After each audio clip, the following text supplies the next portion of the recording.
wabarakatuh. Halo teman-teman, ketemu lagi dengan aku Rani Kartika dalam channel YouTubeku yang tentunya berbagi informasi seputar hukum yang ditujukan untuk masyarakat luas maupun mahasiswa hukum, juga berbagi informasi seputar dunia kampus perkuliahan yang dibutuhkan oleh mahasiswa tentunya.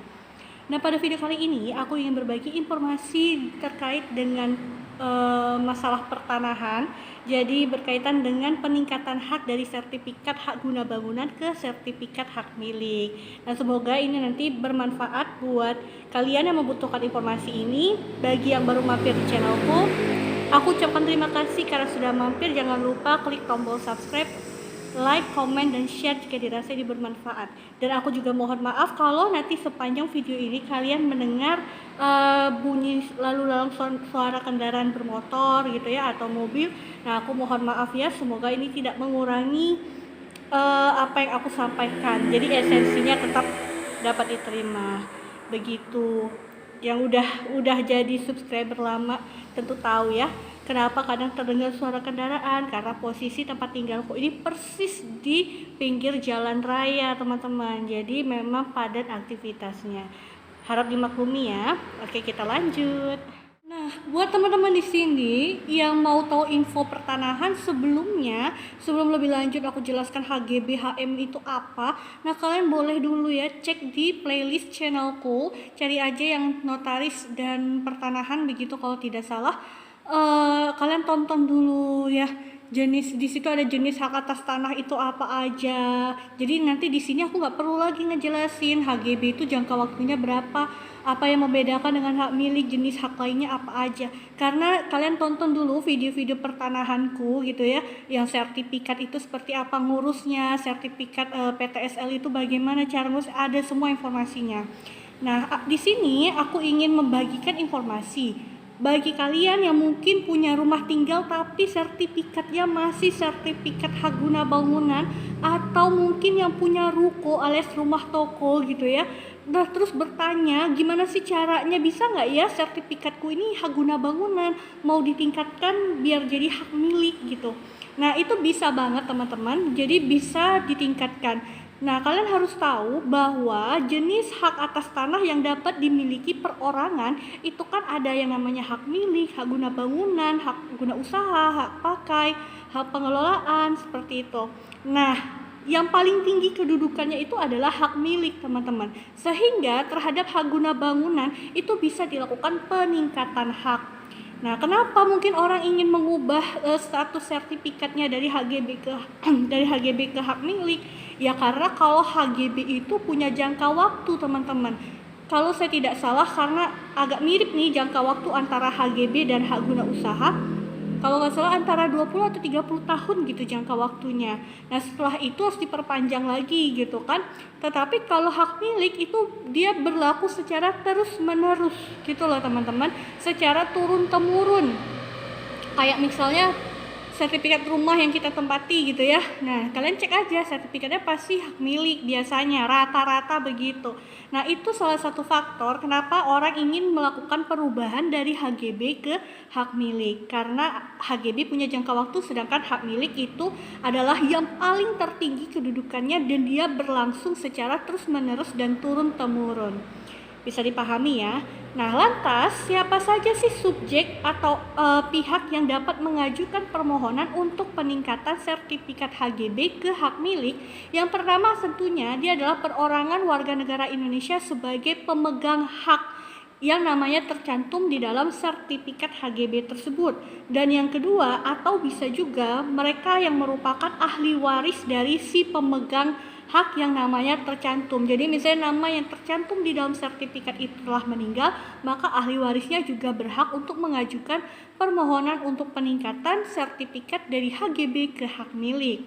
Nah, lantas ketika kita sudah bicara tentang subjeknya, maka apa dalam hal ini yang menjadi objek dari peningkatan hak tersebut? Nah, di sini HGB yang akan dilakukan peningkatan dari hak guna bangunan menjadi hak milik, maka objeknya itu berupa rumah tinggal, rumah toko alias ruko dan rumah kantor. Itu yang menjadi objek dari peningkatan hak HGB ke hak milik teman-teman. Kalian bisa lihat dasar aturannya ada di Peraturan Menteri Agraria nomor 18 tahun 2021. Nah, setelah teman-teman udah tahu nih siapa aja subjeknya, objeknya terhadap peningkatan hak dari HGB ke hak milik, maka gimana nih Kak persyaratan syarat-syarat yang harus aku siapin kalau aku mau ngurus peningkatan hak ini gitu kan ya. Nah, peningkatan hak ini permohonannya bisa kalian ajukan langsung ke kantor pertanahan atau bisa juga melalui kuasa yang diwakili oleh notaris PPAT karena mereka juga memiliki kewenangan untuk mengurus segala sesuatu di bidang pertanahan tentunya. Nah, kalian harus persiapkan syarat-syarat ini ya. Yang pertama, identitas pemohon. Oke, identitas pemohon ini meliputi dari kartu tanda penduduk alias KTP serta KK, kartu keluarga. Nah, ini fotokopinya teman-teman ya. Lalu yang kedua harus membawa sertifikat asli HGB-nya tersebut atas ruko atau rumah tinggal atau rumah kantor yang ingin dinaikkan statusnya menjadi hak milik. Ini banyak banget teman-teman nih, emang sertifikat asli kok harus diserahkan? Diserahkannya itu kan ke kantor badan pertanahan ya.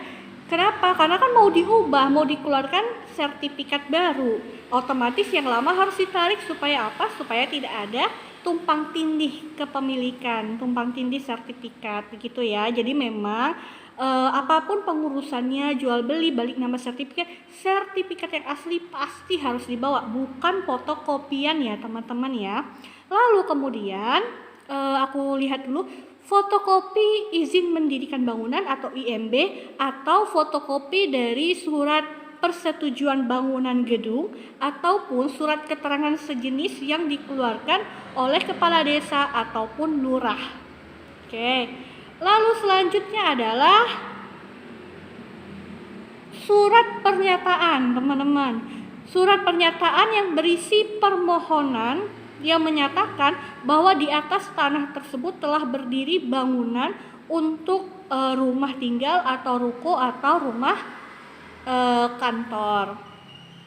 Nah, kemudian ini penting juga jika surat IMB itu tidak ada, maka si pemohon haruslah lebih dulu mengurus IMB-nya ke dinas dinas tempat ya, dinas perizinan kah atau dinas tata ruang, tuh masing-masing daerah kan beda-beda ya.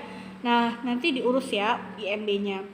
Lalu kemudian yang dibawa lagi apa? Fotokopi pajak bumi dan bangunan. Hal ini ditujukan untuk memastikan dan melihat berapa luas dari objek tanah yang akan diajukan permohonan peningkatan haknya itu.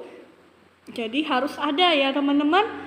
Lalu kemudian, nah ini ada sedikit tambahan, apabila yang mengajukan permohonan ini tadi adalah ahli waris dari si pemegang hak, maka ahli waris tadi juga harus membawa surat keterangan kematian si pemegang hak, lalu surat keterangan ahli waris. Nah, itu jangan lupa ya. Dan juga bukti SSB BP HTB-nya atau bea perolehan hak atas tanah dan bangunan. Nah, itu aja sebenarnya syaratnya. Kalau kita udah mempersiapkan syarat ini, sebenarnya nggak pakai notaris atau PPAT juga bisa langsung diajukan permohonannya itu. Syaratnya dibawa ke kantor pertanahan setempat teman-teman. Jadi udah tahu ya. Nanti kalau biaya itu nanti biasanya tergantung dengan luas dari objek yang diajukan permohonan. Nanti biasanya kalian bisa tanyakan langsung ke kantor pertanahannya. Oke, semoga ini bermanfaat. Terima kasih teman-teman.